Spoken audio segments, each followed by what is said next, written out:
Komponen gadget tata kutu yaitu sebagai berikut: ember bertutup rapat, pastikan bertutup rapat ya. Kemudian kran, ini sarangan bisa dimodifikasi dari bahan yang ada. Ini saya pakai baskom yang dilubangi seperti ini. Tujuannya adalah agar bisa menampung sisa makanan dan mengeluarkan air lindinya. Yang hitam ini hanya sebagai pengganjal. Berikutnya adalah bahan tambahan. Cara menyusunnya sebagai berikut: ember, masukkan sarangannya, kemudian nanti di sini dimasukkan sisa makanan di sini, kemudian ditambahkan bahan tambahan padat. Untuk prakteknya adalah sebagai berikut.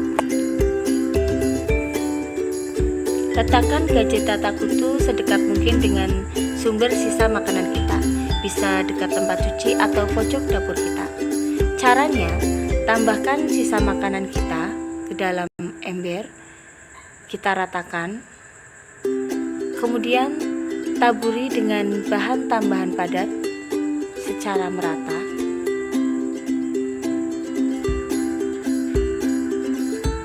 Tutup rapat.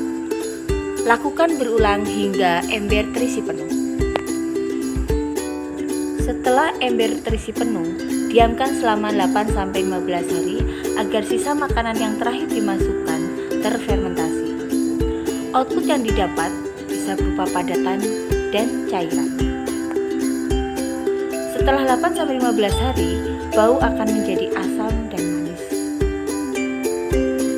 Output berupa lindi fermentasi, potensi nutrisi dan mikroba dengan multifungsi.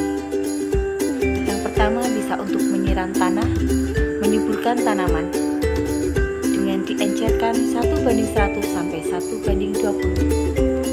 Air lidi fermentasi juga dapat mengatasi penyumbatan saluran cuci piring. Selain itu, air lidi fermentasi dapat menekan bau septic tank.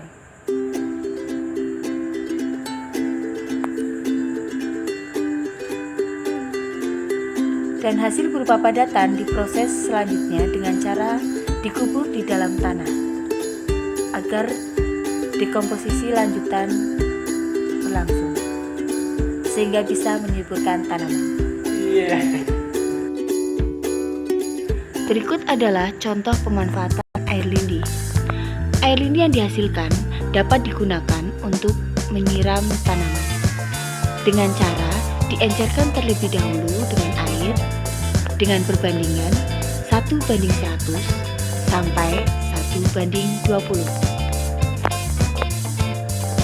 Air yang diencerkan itu disiramkan pada tanah sehingga dapat menyuburkan tanaman karena kaya nutrisi dan mikroba.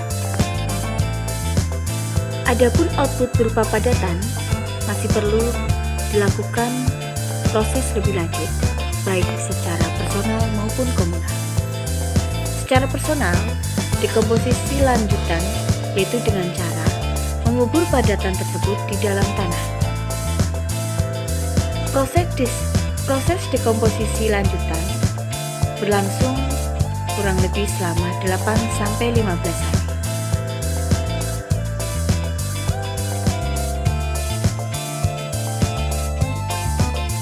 Dan untuk tahap dekomposisi lanjutan secara komunal dapat terkoneksi dengan sistem yang sudah ada di lingkungan.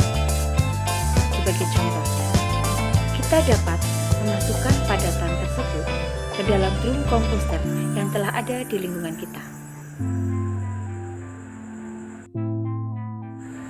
Atau dapat juga kita kirim ke rumah kompos yang ada di sekitar kita dengan cara disertakan di dalam sistem pengomposan yang ada di dalam rumah kompos tersebut.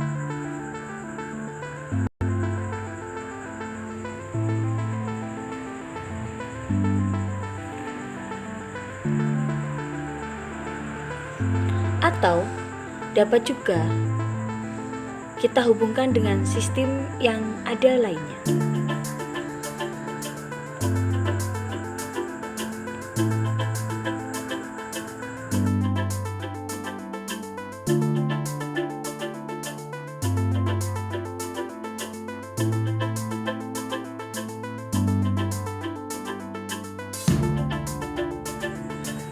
Bersihkan gadget tata kutu setelah isinya dikeluarkan. Periksa kembali keran, jika kendor, kencangkan. Setelah kering, gadget tata kutu siap digunakan kembali.